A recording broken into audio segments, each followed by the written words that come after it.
Hello friends, आपका स्वागत है मेरे चैनल एजुकेशन अड्डा नॉलेज में।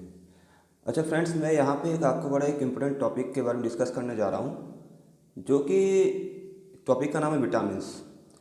मगर इसमें थोड़ा ध्यान रखना कि विटामिन्स जो होते हैं हमारे जो है बॉडी के अंदर दो टाइप से हमारे जो विटामिन्स पाए जाते हैं या जिनको हम एब्जॉर्ब करते हैं, जिसमें कि पहला होता है आपका फैट सॉल्युबल विटामिन्स और दूसरा होता है वाटर सॉल्युबल विटामिन्स। जो फैट सॉल्युबल विटामिन होते हैं वो AEDK, जो कि फैट में घुलनशील होते हैं, और वाटर सॉल्युबल के बारे में आपको मैं बता ही रहा हूँ, जिसमें कि जितने भी विटामिन होते हैं ये बी कैटेगरी के होते हैं। मतलब विटामिन बी के नाम से जो आपका प्रसिद्ध होते हैं से vitamin B1, vitamin B2, vitamin B3, vitamin B5, vitamin B6, vitamin B7, vitamin B9, vitamin B12 और विटामिन C। अच्छा अच्छा फ्रेंड्स, इसमें क्या कि आपको जो नॉर्मल क्वेश्चन पूछे जा रहे थे उन क्वेश्चंस में क्या था कि कौन सा विटामिन्स है और इसकी कमी से क्या रोग हो रहे हैं। बट क्या कि कुछ अगर हम नए SSC वगैरह में एग्जाम्स में कुछ और जो लेटेस्ट एग्जाम आ रहे हैं उनमें थोड़ा इसको मॉडिफाई कर दिया गया है, तो इसको थोड़ा इसका मॉडिफिकेशन में थोड़ा आपके सामने पेश कर रहा हूँ। थोड़ा सा इसको समझने की कोशिश करना। जैसे कि ये वाटर सॉल्युबल विटामिन्स जो इनकी जो खोज की गई थी, जिसमें कि आपका विटामिन B1 आता है, जैसे इसकी खोज जो की गई थी वो 1949 में जैनसन एंड एडोल्फ विंडस ने की थी। और इसमें जो ये विटामिन्स हैं ये जो पाए जाते हैं आपके प्लांट्स और एनिमल फूड के अंदर पाया जाता है, जैसे कि आपका दाल, heart, liver, kidney, yeast, animal tissue. और इसकी जो कमी से जो रोग होता है वो बेरी रोग होता है। ये सारी चीज़ें तो बेटा आप सभी को जानते हैं, मगर इसमें एक दो पॉइंट जो नए हैं उन्हें समझना कभी कभी आ जाता है। अच्छा, विटामिन जैसे कहते हैं कि विटामिन B1 का दूसरा नाम क्या है, इसका आंसर है आपका थायमिन। और अगर थोड़ा सा अगर आप डिटेल में थोड़ा और जाएं तो इसका कोएंजाइम को इस शब्द को ऐसे समझना जैसे कोई पायलट होता है, जो मैन पायलट होता है हवाई जहाज के अंदर, उसके साथ एक होता है को पायलट यानी कि सहायक पायलट। इसी तरीके से यहाँ पे ये एंजाइम है, इनको बोला जाता है, कुछ सहायक एंजाइम होते हैं उन्हें को एंजाइम बोला जाता है। और इसका जो है विटामिन B1 का जो सहायक एंजाइम है वह है थायमिन पायरोफॉस्फेट, और इसका शॉर्ट नाम है TPP। क्वेश्चन घुमा के पूछे जाते हैं, थोड़ा समझना कि विटामिन B1 जो है इसका दूसरा नाम क्या है, थायमिन। अच्छा, इसका सहायक एंजाइम कौन सा है, तो उसका आंसर आता है आपका थायमिन पायरोफॉस्फेट। मैं समझता हूँ आपको समझ में आ गया होगा। अच्छा, मैं बात करता हूँ नेक्स्ट विटामिन की। यह है विटामिन B2, इसका दूसरा नाम है राइबोफ्लेविन। क्वेश्चन पलट के पूछा जाएगा कैसे, वो कौन सा विटामिन है जो, या पूछ सकते हैं कि राइबोफ्लेविन का दूसरा नाम क्या है, तो आंसर है विटामिन B2। अच्छा, एक और पूछ सकते हैं इसमें दूसरा नाम इसका कि भाई इसका एक और नाम आता है, वो है लैक्टोफ्लेविन। अच्छा, अब इसको जो है फर्स्ट पहली बार जो आइसोलेट किया गया था या प्राप्त किया गया था वो मिल्क से प्राप्त किया गया था। अच्छा, इसका एक नाम और आया है, ध्यान जो मैंने इसमें नोट्स में दे रखा है आपका। इस विटामिन B2 या राइबोफ्लेविन विटामिन का जो दूसरा नाम यानी कि अगला नेक्स्ट नाम है उसे बोलते हैं हम येलो एंजाइम्स। ध्यान रखना बच्चों। और इसके बाद आता है इसका को एंजाइम, अभी मैंने बताया था को पायलट, वैसे ही को एंजाइम है। को एंजाइम कौन सा है इसका, फ्लेविन मोनोन्यूक्लियोटाइड, या इसमें शॉर्ट में बोलते हैं FMN। अच्छा, इसको जो है कब खोजा गया था, सन 1879 में Richard Kuhn and Paul Karrer ने खोजा था। और ये सबसे ज़्यादा किस में मिलता है, ये मिलता है काउ मिल्क में, हरे पत्तेदार सब्जियों में, फलों में एवं जड़ों वाली सब्जियों में। जड़ मतलब जैसे आपकी हो जाती है गाजर, चुकंदर, सलगम, आप समझ रहे हो ना। अच्छा ठीक, अब इसमें नेक्स्ट आता है कि इसमें विटामिन B2 की कमी से कौन कौन से रोग हो जाते हैं। थोड़ा ये हमारा डेली यूज में भी आ जाता है, जिसको हमें याद भी रखना ज़रूरी है। जैसे इसकी कमी से होती है थकान, कमजोरी, मुंह में छाले, आँखों में इन्फेक्शन हो जाना और नॉर्मली बालों का झड़ना। ठीक है ना, समझता हूँ कि आपको थोड़े बहुत ये बात समझ में आ रही होगी, क्योंकि वो नहीं है जैसे आपको एक चार्ट बना दिया कि भैया विटामिन कौन सी होती है, कमी से उत्पन्न रोग कौन से होते हैं। ये तो पहले के ज़माने में जो पेपर्स में आते थे, अगर आप PCS वगैरह के, SSC वगैरह के, CGL वगैरह के एग्ज़ाम के बारे में बात करें तो थोड़ा सा ये डिफरेंट रहेगा। ठीक है ना, थोड़ा इन चीज़ों पर ध्यान रखना। अब नेक्स्ट आता है विटामिन B3, इसका दूसरा नाम क्या है, इसका दूसरा नाम है पेंटोनिक एसिड, और इसका जो सहायक या को एंजाइम कौन है, को एंजाइम ए। ठीक है, अब इसको कब और किसने इजाद किया था या इन्वेंटेड किया था या प्राप्त किया था, तो इसका उसको किया था रोजर जे विलियम ने सन 1938 में। कहाँ से, और क्वेश्चन भी आता है ये कहाँ से प्राप्त किया गया था, ये किया था ईस्ट सेल और लीवर से। ठीक है, और ये जो किसकी फॉर्म में पाया जाता है, ये पाया जाता है को एंजाइम ए की फॉर्म में। ठीक है, अब इसके बाद इसकी जो स्ट्रक्चर थी, थोड़ा समझना कि इसकी स्ट्रक्चर को किसने फाइंड आउट किया था। ये बायोलॉजी वाले बच्चे जो हैं वो थोड़ा इसको आसानी से समझ लेंगे। इसकी स्ट्रक्चर को फाइंड आउट किया था ए लिपमैन ने। ठीक है, कहाँ पे, ईस्ट, लीवर और एग सेल से। अच्छा, यही एक ऐसा विटामिन है जिसके बारे में डिस्क्राइब किया था हमारे भारतीय वैज्ञानिक हरगोविंद खुराना सन 1959 में डॉक्टर हरगोविंद खुराना जी ने इसको डिस्क्राइब किया था। अच्छा, अब इसके बारे में पता चलता है कि ये कहाँ कहाँ पे पाया जाता है, मतलब अकरेंस। ये ईस्ट में, लीवर में, एग में, टमाटो, पोटैटो, फूल गोभी, गाजर, ब्रोकली, एनिमल टिश्यू और माइक्रोऑर्गेनिज्म में पाया जाता है। ठीक है, इसके बाद आता है आपका विटामिन B5। इसे बोलते हैं, दूसरा नाम है इसका नियासिन, बायोलॉजिकल नेम है नियासिन, और नेक्स्ट नेम भी है इसका निकोटिनामाइड एडिनिन डाइन्यूक्लियोटाइड।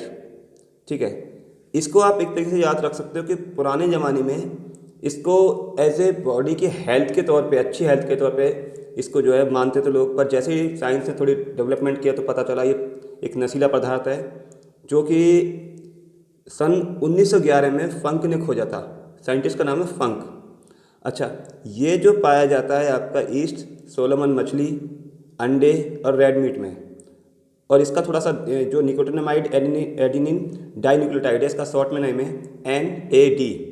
क्वेश्चन घुमा के पूछा जा सकता है विटामिन B5 का दूसरा नाम क्या है, नियासिन, और अलग से पूछा जा सकता है कि और कोई और दूसरा नाम निकोटिनामाइड एडिनाइन डाइन्यूक्लियोटाइड या NAD, और एक और नाम है निकोटिनामाइड एडिनिन डाइन्यूक्लियोटाइड फॉस्फेट या NADP।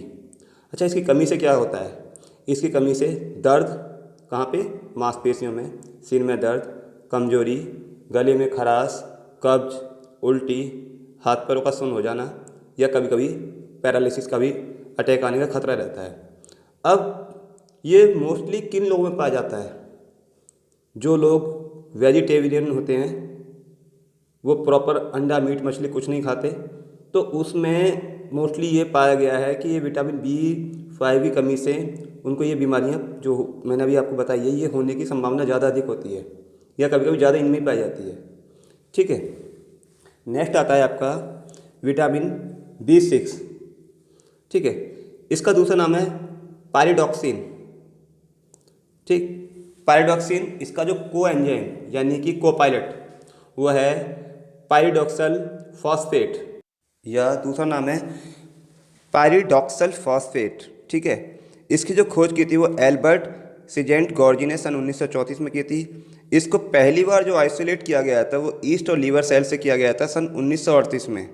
ठीक है, इसकी जो सोर्स है यानी कि ये कहाँ सबसे ज़्यादा किस में पाया जाता है, ठीक है, तो ये पाया जाता है all type of non veg में, अंडा, मीट, मछली, दूध वगैरह जो है इनमें सब में पाया जाता है, या फिर इसमें पाया जाता है दानेदार हरी सब्जियों में, दानेदार जो आपके गेहूँ, चावल या क्रेल्स बोलते हैं हम, बनाना, आलू, तरबूज, ईस्ट एटसेट्रा इसमें पाया जाता है। अच्छा, इसका जो है एक और नाम मैंने आपको बताया था पायरिडॉक्सल फॉस्फेट, एक नाम और है पायरिडॉक्सामिन फॉस्फेट यानी कि PAMP या PALP। ध्यान रखना, क्वेश्चन को घुमा के पूछा जा सकता है। ठीक, और 2 क्वेश्चन हर एग्जाम में पक्का आते हैं, 2 से 3 क्वेश्चन। ठीक, अब आता है नेक्स्ट क्वेश्चन है या नेक्स्ट विटामिन है आपका B7। इसका दूसरा नाम है बायोटीन, इसका को एंजाइम यानी सहायक, समझ रहे हो, सहायक पायलट वाला। इसका दूसरा नाम है बायोसाइटिन। अच्छा जी, अब ध्यान रखिए इसका खोजकर्ता कौन है। 1953 में फिटज कोगल ने इसको एग यॉक से प्राप्त किया था, एग यॉक को सुखाकर उससे प्राप्त किया था। इसका जो सोर्स है क्या है, कहाँ पाया जाता है, किस में ज़्यादा मिलता है, that means yeast, liver, kidney, milk and molasses, जैसे घोंघा वगैरह हो गया आपका, स्नेल्स हो गया, उनमें पाया जाता है। ठीक है, विटामिन B7।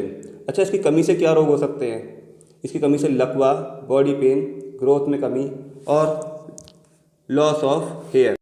कभी कभी इसकी अगर ज़्यादा कमी हो जाती है तो इसकी कमी से जो है डेथ भी होने की संभावना मतलब प्रेजेंट में हो जाती है। अगर हम देखा जाए तो इसमें डेथ भी हो सकती है विटामिन B7 की कमी से। अच्छा, अभी मैंने इसमें एक आपको विटामिन B6 बताया था, उसकी जो कमी से क्या क्या बीमारी हो सकती है वो थोड़ा समझिएगा। इसमें त्वचा संबंधित रोग यानी कि स्किन रोग, brain loss, weight loss, anaemia यानी कि खून की कमी। इसमें क्या होता है, एनीमिया में क्या होता है, जो आरबीसी होती हैं यानी कि रेड ब्लड सेल्स, आरबीसी की जो फुल फॉर्म है रेड ब्लड सेल्स है, वो जो है उसका इरेगुलर शेप में हो जाती है या वो बहुत ज़्यादा ब्लड लॉस हो जाता है। अब इसको समझिएगा, जैसे ड्यूरिंग प्रेगनेंसी, अगर कोई लेडीज़ प्रेग्नेंट है तो उस दौरान इसमें अगर ब्लड में जो है आरबीसी कमी हो जाती है तो उसे विटामिन B6 दिया जाता है, या after delivery of child, delivery child के बाद भी जो है इसमें जो है आपकी विटामिन की कमी की वजह से जो है एनीमिया की कमी होने की चांसेस बहुत ज़्यादा होता है, नॉर्मली लेडीज़ में होता है। ठीक है, अब इसके बाद आता है विटामिन B9 या फॉलिक एसिड। इसका कोएंजाइम है टेट्रा हाइड्रोफॉलिक एसिड। बस क्या बताया था दूसरा नाम, टेट्रा हाइड्रोफॉलिक एसिड यानी कि THFA। इसका जो सोर्स है वो कहाँ, लीफी वेजिटेबल्स, लीफी मतलब हरी पत्तेदार सब्जियों में, ज़्यादातर ये पाया जाता है पालक में, थोड़ा बहुत टमाटर पटेटो वगैरह में, आपका लीवर में, किडनी में, ट्यूना फिश में, सोलमन फिश में, ईस्ट में, गेहूं में, खजूर में, मगर जो मोस्टली जो पाया जाता है ये आपका पालक में पाया जाता है। ठीक है, अब विटामिन B9 की कमी से क्या कौन सी बीमारी हो सकती है, इसको समझिएगा। कमी से उत्पन्न रोग, एनीमिया, पेट संबंधित रोग या पेलेग्रा, ये 2-3 बीमारियां हैं जो इससे B9 से होती हैं, विटामिन B9 से। ठीक है, नेक्स्ट विटामिन आता है विटामिन B12 या इसका दूसरा नाम है साइनोकोब्लामिन और इसका कोएंजाइम है डीऑक्सी एडिनोसाइल कोबामिन। ध्यान रखना बेटा, विटामिन B12।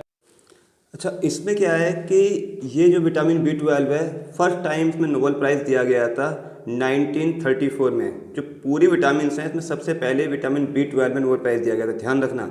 और इसका जो अदर बायोलॉजी का जो नेम है, ये क्वेश्चन कई बार पूछा गया है, इसको बोलते हैं ग्रिग्नार्ड रिएजेंट। ठीक है, अब इसकी कमी से जो उत्पन्न रोग होते हैं वो कौन कौन से हैं? इसकी कमी से होता है खून की कमी होती है। और इसमें क्या है कि ये 1926 में जॉर्ज मिनोट और जॉर्ज विलियम मर्फी ने इसको खोजा था। और इसकी जो रिच सोर्स है वो है मोस्टली लीवर, सबसे ज़्यादा ये लीवर में पाया जाता है। उसके बाद कम मात्रा में पाया जाता है milk, meat, egg and fish, oyster, mushroom. ठीक है, अब इसकी कमी से क्या होता है कि ब्रेन डैमेज हो जाता है, वीकनेस आती है, इम्यूनिटी लॉस हो जाता है। ठीक है, एक इसमें बहुत महत्वपूर्ण क्वेश्चन है, ध्यान रखना, कई बार पूछा गया है और यह पूछा जा सकता है। यही एक अकेला ऐसा विटामिन है जिसके अंदर कोबाल्ट धातु पाया जाता है। क्वेश्चन पूछा जाता है ऐसा कौन सा विटामिन है जिसके अंदर कोबाल्ट धातु पाया जाता है, वो है आपका विटामिन B12। ठीक है बच्चों, अब आता है नेक्स्ट विटामिन C। में दे रखा है मैंने ऊपर विटामिन C, इसका दूसरा नाम है एस्कॉर्बिक एसिड। अब इसकी कमी से क्या होता है, नॉर्मली सबको पता है विटामिन C की कमी से स्कर्वी रोग होता है, स्कर्वी यानी कि मसूड़ों में जो रोग होता है। इसके जो खोजकर्ता कौन थे, एल्बर्ट जी सेजंट गॉर्जी, सन 1928 में उनकी खोज की थी। अब इसी पैराग्राफ के साथ लास्ट में आना है, इसमें देखो जरा, विटामिन C कोलेस्ट्रॉल को कंट्रोल करने वाला विटामिन है। क्वेश्चन पूछा जाता है कि कोलेस्ट्रॉल को कंट्रोल करने वाला विटामिन कौन सा है, तो वो है विटामिन C, इसका आंसर है ये। इसका दूसरा भी एक और इफेक्ट है, ये एक एंटीऑक्सीडेंट की तरह काम करता है। ठीक है, ये जो है कोशिकाओं को, सेल्स को, जो हमारी जो बॉडी सेल्स होती है अंदर, उन जो हमारी बॉडी सेल्स होती हैं उनको जो है ये कोशिकाओं को बांध कर रखने का भी काम करता है। दूसरा इसका फ़ायदा क्या है कि ये सर्दी जुकाम में भी लाभकारी है। और यह हमारी इम्यूनिटी बूस्टर भी है। अभी जैसे लास्ट टाइम अभी कोरोना आया था तो लोगों ने बहुत ज़्यादा नींबू वगैरह खाए थे, कहीं नींबू ले आओ, इसका जो है काढ़ा बना के पीना है, नींबू को मिला के पियो, संतरा खाओ, सिट्रिक एसिड फल खाओ, सिट्रस फल खाओ। वो क्या मतलब है, वही यही चीज़ होती है बच्चों कि वो जो विटामिन सी है वो जो है सबसे ज़्यादा किस में पाया जाता है, आपका नींबू, संतरा, खट्टे जो फल होते हैं, ठीक है ना, उनमें जो पाया जाता है। ये क्या कहते हैं, हमारी बॉडी की इम्यूनिटी को बिल्डअप करते हैं, ठीक है ना। इसीलिए इसे इम्यूनिटी बूस्टर भी कहा जाता है। यही है जो हमारी बॉडी में बहुत सारी जो कमियां होती हैं उनको दूर करने का काम करता है। इसलिए विटामिन सी की कमी को कभी बॉडी के अंदर होने मत दीजिए।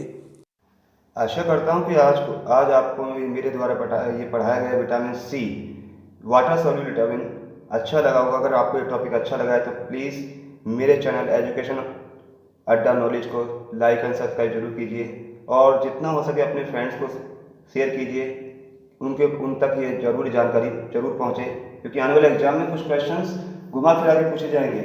ऐसा ही नहीं कि इजीली तरीके से आपको नौकरी मिल जाएगी या इसी तरीके से आपको क्वेश्चन रखे मिल जाएंगे कि विटामिन सी की कमी से कौन सा रोग होता है, इसका भी रोग जैसे हम कहते हैं, मगर नहीं, अब क्वेश्चन थोड़ा सा घुमा के पूछा जाएगा। कोलेस्ट्रॉल को कंट्रोल करने वाला विटामिन कौन सा है, कौन सा जो विटामिन है जो एंटीऑक्सीडेंट का काम करता है, कौन सा विटामिन है जो कोशिकाओं को बांध कर रखने का काम करता है, कौन सा विटामिन है जो सर्दी और जुकाम में लाभकारी है, ऐसा कौन सा विटामिन है जो इम्यूनिटी बूस्टर भी है। इसका एक ही आंसर है, सिर्फ विटामिन सी या एस्कॉर्बिक एसिड। इसी तरीके से मैंने अभी आपको बताया था कि ऐसा अकेला विटामिन कौन सा है इसके अंदर कोबाल्ट धातु पाई जाती है, उसका आंसर है आपका विटामिन B12। यहाँ पर जो मेरे द्वारा जो क्वेश्चंस बताए गए हैं वो आपका SSC, CGL, UPPCS, PCS, Railways, UPSC और other competitive exam, net, JRF वगैरह में भी ये क्वेश्चंस पूछे गए हैं और पूछे जा सकते हैं। घुमा फिरा के क्वेश्चन पूछे जाएंगे, सिंपल तरीके क्वेश्चन ही पूछे जाएंगे। अच्छा बच्चों, अगर आपको मेरा चैनल पसंद आया है तो प्लीज़ लाइक एंड सब्सक्राइब जरूर कीजिएगा। Thank you very much.